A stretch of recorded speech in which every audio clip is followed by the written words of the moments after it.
Hello ફૂડી friends, કૃષ્ણકા kitchen ખજાનામાં તમારું સ્વાગત છે. આજે આપણે બનાવીશું કેરીનો છુંદો. કેરીનો છુંદો બનાવવા રાજાપુરી કેરી 2 નંગ લીધી છે. તમે તોતાપુરી કેરીમાંથી પણ છુંદો બનાવી શકો છો, પણ એ ઇન્સ્ટન્ટ છુંદો બનાવો. જો તમે આખું વરસ સ્ટોર કરવા માંગતા હોય છુંદાને, તો રાજાપુરી કેરીમાંથી જ છુંદો બનાવવાનું પ્રિફર કરો. કેરીને હવે આપણે છોલી લઈએ. કેરી છોલાઈને રેડી છે. હવે આવી રીતની 2 જાતની છીણી આવે છે. આ મોટા કાણાની છે અને આ નાના કાણાની છે. હું આવી રીતના મીડિયમ સાઇઝની છીણ પ્રિફર કરું છું. જલ્દી ચડી પણ જશે અને ખૂબ ટેસ્ટી લાગશે.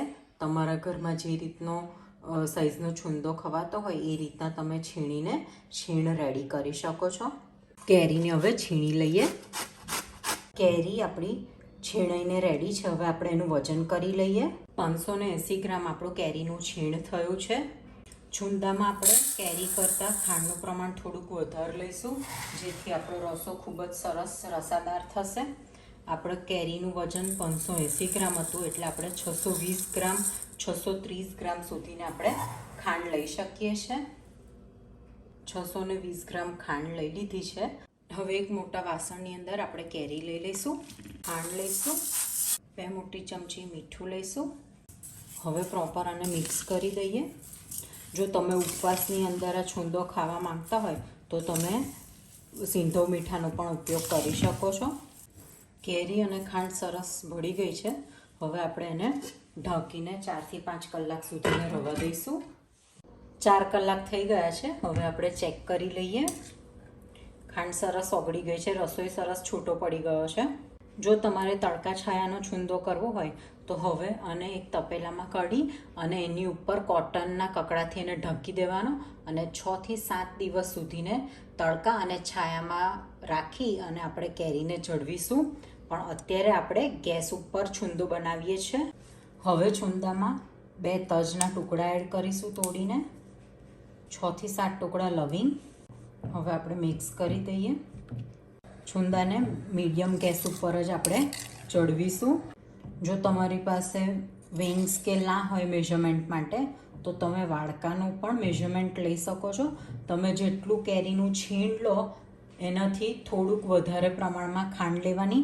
જો તમે 1 વાડકો કેરીનું છીણ હોય તો 1 વાડકાની ઉપર 2 મુઠ્ઠી તમારે ખાંડ એડ કરી દેવાની, તો પણ આટલો સરસ છુંદો રેડી થશે. અહીં છુંદામાં મેં ખાંડ લીધી છે. તમે સેમ ક્વોન્ટિટીમાં ગોળ લઈને પણ છુંદો બનાવી શકો છો. છુંદામાં સરસ બબલ આવવા લાગ્યા છે. હવે આપણે ચાસણી ચેક કરી લઈએ. આપણે 1 તારની ચાસણી રેડી કરવાની છે. હજુ થોડીક કચાશ છે, થોડીક વાર ચડવા દઈએ છુંદાને. 5 મિનિટ બીજું ફરી ચડાવવા દીધું. હવે ફરી આપણે ચાસણી ચેક કરી દઈએ. આપણે 1 તારની ચાસણી કરવાની છે. જો ચાસણી કડક થઈ જશે તો છુંદો ઠરશે તો વધારે એકદમ ક્રિસ્ટલાઇઝ થઈ જશે. જો સરસ 1 તાર થવા લાગ્યો છે. હવે આપણે ગેસ બંધ કરી દઈએ. છુંદાને હવે પ્રોપર ઠંડો થવા દઈએ. છુંદો સરસ ઠંડો થઈ ગયો છે.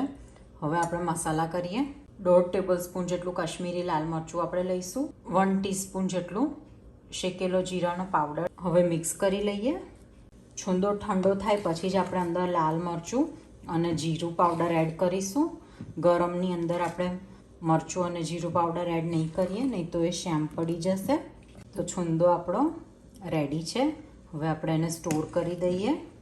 તો ખાટો મીઠો એવો ટેસ્ટી છુંદો રેડી છે, જેને આપણે મસાલા પૂરી, મસાલા ભાખરી, હાંડવો, મુઠિયા, થેપલા દરેક સાથે આપણે એને સર્વ કરી શકીએ છીએ.